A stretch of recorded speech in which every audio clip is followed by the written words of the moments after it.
Haji Sirat tenang sahaja menerima tentang perkabaran dari anaknya mengenai anjing kesayangan anaknya itu telah mati ditembak oleh ketua kampung. Anjing Saleh, anak kepada Haji Sirat, adalah anjing yang penghabisan dalam kampung ini yang mati ditembak atas kehendak ramai setelah bermufakat di masjid 2 minggu yang lalu. Kampung ini sudah tidak ada lagi anjing. Anjing-anjing dalam kampung ini telah dikehendaki dihapuskan kerana sebilangan masyarakat dalam kampung ini berpendapat bahawa anjing-anjing dalam kampung ini telah dirasuh hantu. Memang tidak dapat dinafikan akan perkara ini dari kepercayaan cerita-cerita yang dikabarkan kerana anjing-anjing dalam kampung ini semuanya sudah menjadi garang, pantang sahaja terlepas dari tambatan, terus meluru kepada orang sama ada tuannya sendiri. Anjing-anjing tersebut akan menerkam dan memamah kaki badan sesiapa sahaja yang menjadi mangsanya. Bukan dapat dilerai dengan senang, terpaksalah memukul hampir separuh mati akan anjing-anjing tersebut. Barulah anjing tersebut meninggalkan mangsanya dalam kesakitan dan ada juga yang mengidap bahana dari gigitan tersebut yang terus membawa mati. Hal ini berlaku hampir sebulan yang lalu, di mana Tok Siap Masjid menjadi mangsa yang pertama oleh terkaman seekor anjing yang terlepas di halaman rumahnya. Memang selalunya anjing itu begitu jinak dan Tok Siap atas rasa simpatinya selalu memberi lebih-lebih makanan pada anjing itu walaupun dia tidak tahu anjing itu dari mana datangnya dan siapakah yang empunya. Bukan sahaja anjing yang kurus dan bulu tengah lehernya sudah lurus dengan kulit yang berkurap itu sentiasa berlegar di halaman rumah Tok Siap yang tidak jauh dari masjid, tetapi ianya juga selalu kelihatan berada di mana-mana sahaja budak-budak kecil kampung tersebut berkumpul bermain. Sejak anjing tersebut kelihatan berada di kampung tersebut, hujan sentiasa sahaja turun, kalau tidak tengah hari, sebelah pagi, kalau tidak sebelah malam. Itu pun kalau tidak sebelah petang, kalau tak lama mesti sekejap. Hujan turun, tetap juga turun. Ada masanya sampai suatu hari, satu malam. Apalagi keluh kesah masyarakat kampung tersebut yang kebanyakannya menumpukan pencarian pada pokok-pokok getah. Bila hujan, bagaimana nak menoreh? Kalau ditoreh juga, alamat toresan di pokok itu akan ditumbuhi cendawan. Aku hairanlah melihat anjing ni. Satu hari Tok Siap berbual dengan Haji Sirat di beranda rumahnya sambil mereka berdua menghadap ke halaman. Haji Sirat tersenyum. Anjing siapa tu? Tak tahulah, balas lembut Tok Siap. Anjing di halaman rumah kau sendiri tak tahu siapa yang punya. Dah 2-3 kali aku lihat anjing tu makan kat halaman rumah ni. Beria-ia juga Haji Sirat menuntut kepastian. Saya tengok dia kurus sangat. Dengan tubuh yang kurap tu, saya kesian pula. Saya bagilah dia makan mana yang ada makanan terlebih tu. Tak salah kan? Walaupun bukan anjing saya. Tok Siap menerangkan dengan panjangnya. Haji Sirat mengangguk-anggukkan kepalanya tanda setuju dengan pendapat Tok Siap. Wajahnya yang suka tersenyum itu terus tersenyum sambil dia menghulurkan sebatang rokok kepada Tok Siap. Dia berkata, tak ada salahnya kita bagi makanan kepada binatang. Ia pun makhluk Tuhan. Tok Siap diam sahaja bila dia melihat tangan Haji Sirat menghulurkan sebatang rokok padanya. Dengan pantas dia bersuara, maafkanlah, saya baru semalam buat keputusan untuk berhenti isap rokok. Haji Sirat tersenyum sambil meletakkan semula kotak rokok di tangannya ke atas lantai dan rokok yang dihulurkannya kepada Tok Siap tadi terus dihisapnya dan dinyalakan dengan mancis api.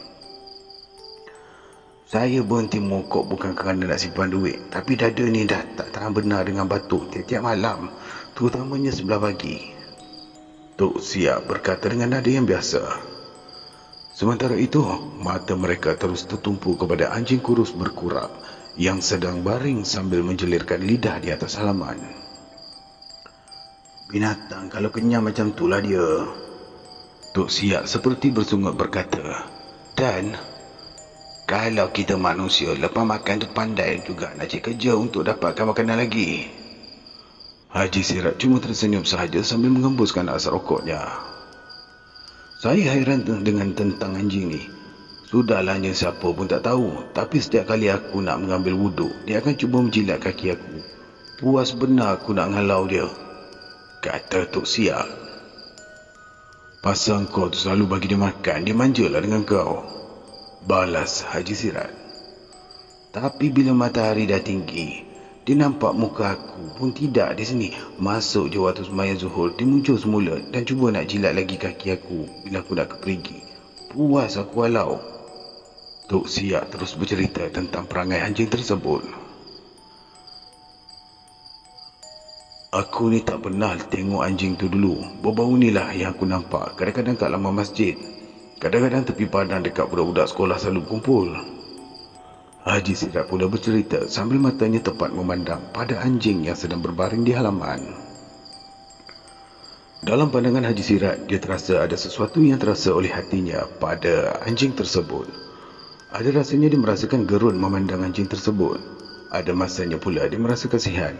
Dan ada masanya pula begitu benci memandangnya. Inilah yang terdetik dalam hatinya setiap kali dia terpandang pada anjing tersebut. Sebulan yang lalu, Tok Siak telah dikejarkan ke rumah Dukun Ibrahim kerana direpung oleh anjing itu. Ini berlaku tidak berapa hari sahaja dari perbualan Tok Siak dengan Haji Sirat di beranda rumah Tok Siak dulu. Mendengar sahaja kabar tentang anjing tersebut yang merepung betis Tok Siak dan beberapa lagi liang luka kesan gigitan, para anak muda kampung itu dengan beberapa orang tua kampung telah keluar memburu anjing itu. Habis segenap kampung mereka mencari anjing kurus berkurap yang selalu melepek di halaman rumah Tok Siak yang kemudiannya merepung betis Tok Siak. 2 hari lamanya mereka mencari anjing itu tetapi tidak mereka temui. Siang malam mereka mengintai. Mana yang bersenapang tetap menggalah senapang ke mana sahaja. Mana yang tiada dengan kayu panjang yang ditajamkan pula hujungnya. Seolah-olah kampung tersebut dalam keadaan darurat, kalaupun tidak mahu dianggap sedang menghadapi serangan musuh dari luar. Anjing tersebut terus tidak ditemui. Lama-lama penduduk kampung tersebut merasa bosan terhadap anjing itu. Tambahan pula, Tok Siak sudah baik dari bahan repungan anjing tersebut. Tidak berapa hari selepas itu, anak Saleh, cucu Haji Sirat pula direpung oleh anjing salah seorang penduduk kampung tersebut sewaktu hendak pergi mengaji ke rumah Tok Siak. Anjing penduduk tersebut hairan sekali tiba-tiba bersikap begitu, kerana selama ini anjing itu memang dikenali sebagai salah seekor anjing yang baik dalam kampung itu. Cucu Haji Sirat diubati oleh Dukun Ibrahim. Dukun Ibrahim sudah mengesyaki sesuatu yang kurang baik akan berlaku dalam kampung itu, tetapi dia cuma menyatakan pada Haji Sirat sahaja. Dia tidak mahu berita itu tersebar luas hingga menakutkan masyarakat kampung. Haji Sirat bersama Dukun Ibrahim tidak mahu berita itu nanti menggelisahkan penduduk kampung itu. Selang tidak beberapa hari pula, keriuhan terus menjadi-jadi bila mana beberapa ekor anjing dalam kampung tersebut telah memburu beberapa orang perempuan yang pulang dari bersembahyang Isyak di masjid. Haji Sirat dengan Dukun Ibrahim sudah tidak boleh lagi mendiamkan sangkaan buruk mereka pada anjing-anjing itu di kampung, lalu berbincang dengan ketua kampung. "Kenapa dari dulu tak bilang perkara ni pada aku?" Ketua kampung dalam keadaan yang kesal bersuara pada Dukun Ibrahim bersama dengan Haji Sirat. "Inilah yang dikatakan baik-baik anjing," Haji Sirat berkata. "Saya bukannya tak nak memberitahu hal ni, tapi takut nanti kampung ni penduduknya gelisah pula." Dukun Ibrahim cuba menerangkan pendiriannya. "Ini bukan perkara kecil. Ini satu ancaman yang mesti kita atasi segera." Ketua kampung terus bersuara sambil menjeling pada Haji Sirat yang asyik tersenyum, tetapi wajahnya memang sentiasa tersenyum. Mereka bertiga terus diam, masing-masing memikirkan jalan apa yang patut mereka ambil untuk mengatasi ancaman yang datang dari para anjing di kampung itu. "Ini semuanya datang dari bana anjing kurap yang merepung betis Tok Siak dulu. Ini mesti badi anjing tu berjangkit pada anjing-anjing lain ni." Dukun Ibrahim menjelaskan pendapatnya setelah dia melihat dengan ilmu binatang yang dituntutnya dari seorang guru yang berasal dari Sumatera. Ketua kampung terdiam. Fikirannya masih melayang-layang memikirkan tentang kampung yang ditadbirnya ini menghadapi satu bencana yang tidak diduga sama sekali. Akhirnya, mereka semua bermufakat untuk perkara ini dibincangkan di masjid pada hari Jumaat akan datang. Untuk menjelang sahaja hari Jumaat, dua orang lagi kanak-kanak telah direpung oleh beberapa ekor anjing kampung itu. Tuan-tuan anjing di kampung itu mulai merasa gelisah dan ada yang telah menambat anjing mereka dengan kukuhnya dan tidak kurang pula yang memukul anjing mereka sampai mati kerana terlalu geram pada sikap anjing-anjing itu yang semakin liar dan menakutkan. Malam-malam, salakan anjing semakin riuh dengan suara yang berlainan sekali. Bagaikan anjing-anjing itu menyala hantu lagaknya dengan suara yang mendayu dan memanjang sayup-sayup. Ada sesuatu yang aneh diperhatikan oleh penduduk kampung itu, ialah tentang suara seekor anjing dari atas bukit di pinggir kampung itu. Suara itu memang berlainan sekali dari bunyi anjing biasa yang menyala, tetapi memang suara anjing. Salahkannya sayup-sayup bercampur dengan bunyi seperti orang berkahak di sebelah pagi. Bila suara anjing dari bukit tersebut berbunyi, maka anjing-anjing di kampung tersebut akan menyahutnya beramai-ramai. Mana yang bertambat akan meronta, ingin dilepaskan. Mana yang berkurung terus menerpa untuk memecahkan kandang. Mana yang ada sedia terlepas, terus berlumba-lumba menuju ke bukit tersebut. Dan esoknya kepuasan akan berlaku kepada penduduk kampung itu. Kata putus di perbincangan hari Jumaat telah didapati, yang mana seluruh penduduk mestilah menghapuskan anjing-anjing mereka. Saya sayang benar dengan anjing saya tu, ayah. Saleh berkata pada ayahnya dalam perjalanan mereka pulang dari masjid. Apa nak disayangkan? Dulu anak kau jadi mangsa anjing. Nanti anjing kau tu sendiri yang merepung betis kau pula. Haji Sirat dalam wajah yang tersenyum beria-ia bersuara pada anaknya itu. Saya tambat je lah dengan dawai supaya dia tak mengharukan orang. Bersungguh-sungguh Saleh berkata meminta ayahnya menyokong kehendaknya menyelamatkan anjingnya yang begitu bijak bila dibawa pemburu. Kemudian dia menyambung lagi. Saya nak letakkan anjing tu di pondok sawah sana. Haji Sirat diam saja sambil kakinya melangkahi parit kecil yang memisahkan perjalanannya dengan perjalanan anaknya untuk pulang ke rumah.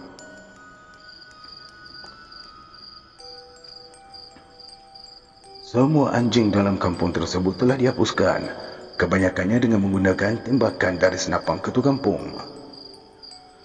Tetapi penduduk kampung tersebut terus merasa gerun, malahan bertambah gerun apabila bunyi anjing bersahutan sepanjang malam antara suara di bukit dengan suara anjing di kampung itu, sedangkan mereka mengetahui semua anjing dalam kampung itu telah dihapuskan. Ketua kampung meluru datang ke rumah Haji Sirat bersama dengan Dukun Ibrahim di tengah malam buta dalam bunyi anjing yang bersahutan. Saya masih tak faham lagi ni Tuan Haji. Ketua kampung dengan nada yang serba salah berkata. Macam ni rosaklah kampung kita ni Tuan Haji. Tingkah pula Dukun Ibrahim dengan wajah yang dalam ketakutan. Apa yang nak dikhawatirkan tu? Benar. Perkara ni semua boleh diatasi. Cuma ada yang tidak melakukan apa yang telah kita minta lakukan. Dengan wajah yang senyum seperti biasa, Haji Sirat berkata. Maksudnya, pantas sekali ketua kampung menyambut kata Haji Sirat. Apa lagi, anak aku si Saleh tak lagi menghapuskan anjing dia tu. Haji Sirat berkata dengan nada yang selamba. Begitu pula. Dukun Ibrahim dalam terperanjat berkata. Kenapa pula begitu? Ketua kampung mahukan kepastian dari Haji Sirat.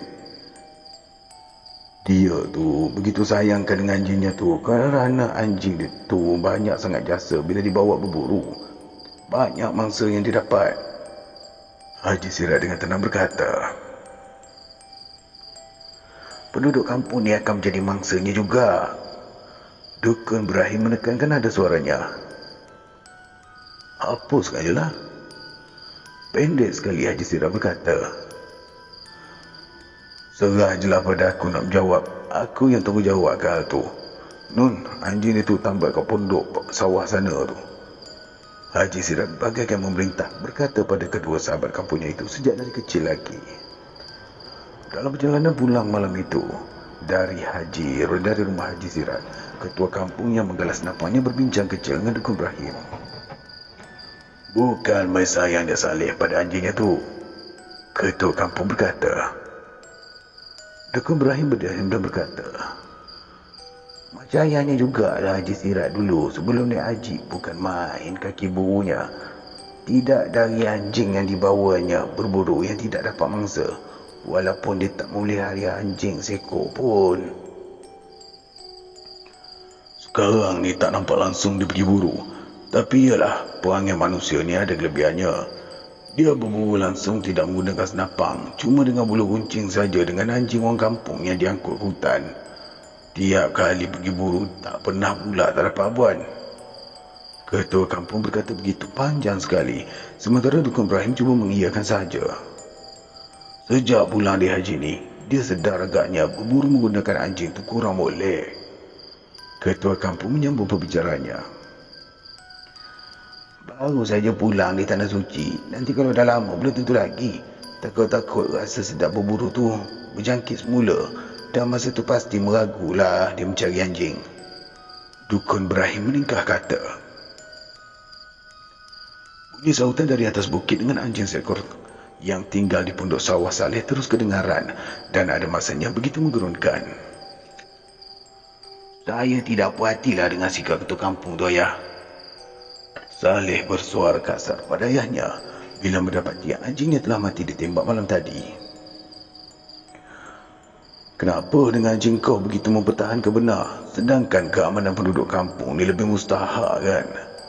Haji Sirat dengan wajah tersenyum menentang kata-kata anaknya itu. Patutnya saya diberitahu dululah tentang ni. Saleh terus mempertahankan kata-katanya. Aku yang menyuruh mereka, akulah yang tanggungjawab. Haji Sirat meningkah. Anjing saya tu bertuah. Kau menampung tuah anjing dalam hidup kau, berusaha lebih baik dan mengharapkan tuah. Haji Sirat mula meninggikan suaranya, walaupun wajahnya tetap tersenyum. Ayah salah pengiraan. Betapa selama sebelum ayah menunaikan rukun haji, anjing saya itulah sentiasa saja dapatkan mangsa bila kita berburu. Saleh merendahkan suaranya bila dia merasakan ayahnya mula meradang. Itu aku faham. Tapi kalau ayah tak faham, kenapa ayah suruh ketua kampung tembak anjing saya? Haji Sirat yang terkenal dengan kaki buru di kampung tersebut, malahan pada kampung-kampung yang berhampiran, terdiam seketika. Dalam kepalanya berlegar kini beberapa perkara yang diamalkannya sebelum dia menunaikan rukun haji ke Tanah Suci Mekah baru-baru ini. Bila dia merancang sahaja untuk berburu, pada malam itu dia akan turun ke rumah seorang diri, tepat tengah malam.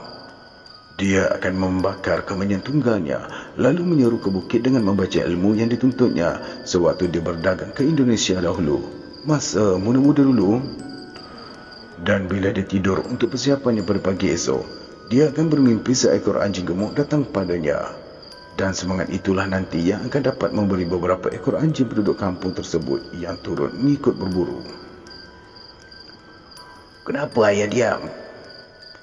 Haji Sirat terus diam termenung mengenangkan masa-masa lampau, sehingga pada suatu hari seorang guru agama datang kepadanya meminta dia menghapuskan segala yang apa yang dituntutnya. Perkara ini bukan guru agama itu tahu sendiri. Dia yang menyatakannya kerana peristiwa dia di atas bukit di satu ketika. Dia berburu. Dia dengan tidak semena-mena telah dikerumuni oleh beberapa ekor anjing yang tidak dikenalinya. Bukan anjing yang dibawanya berburu. Anjing-anjing itu menjelirkan lidah yang panjang beserta dengan bulu panjang yang tegak, bagaikan paku dipacak menerkam kepadanya. Terpaksalah dia mengibas dengan kain hitamnya. Dalam mengibaskan itulah dia diragut oleh salah seekor anjing tersebut, dan anjing-anjing lain yang mengerumuninya terus menerkam hendak memamahnya. Puas dia melawan dengan berbagai cara dan membaca jampi yang diajar oleh guru mengenai hantu anjing yang dipujanya sebelah malam sebelum pergi berburu, tetapi tidak meninggalkan kesan. Lalu mulutnya terpancut menyebut nama Allah, dan sekelip itu juga anjing-anjing itu hilang semuanya, kecuali tinggal seekor yang kurus kering berkurap dan bulu tengkuknya pula telah luruh. Luka di betisnya telah diubat oleh Dukun Ibrahim dan Dukun Ibrahim memberitahunya bahawa dia telah digigit bukan sebarangan anjing, tetapi oleh satu semangat yang menyamar sebagai anjing di hutan sana. Kenapa ayah diam? Haji Sirat terus diam.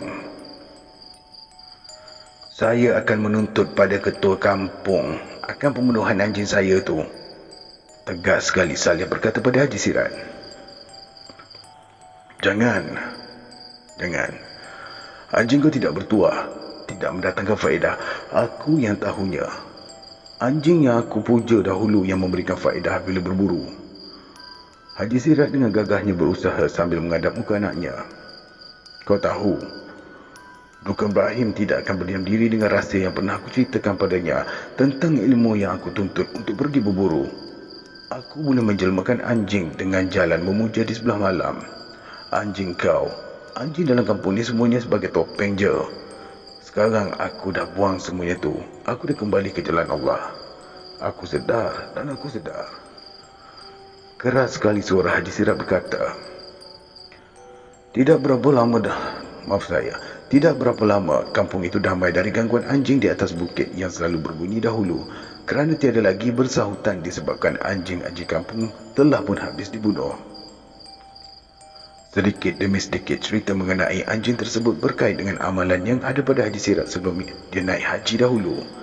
Haji Sirat sudah tidak segan lagi untuk menceritakan perkara itu kepada penduduk kampung tersebut, terutamanya kepada ketua kampung dan Dukun Ibrahim, untuk mereka semua sedar akan jalan yang tidak diizinkan Allah.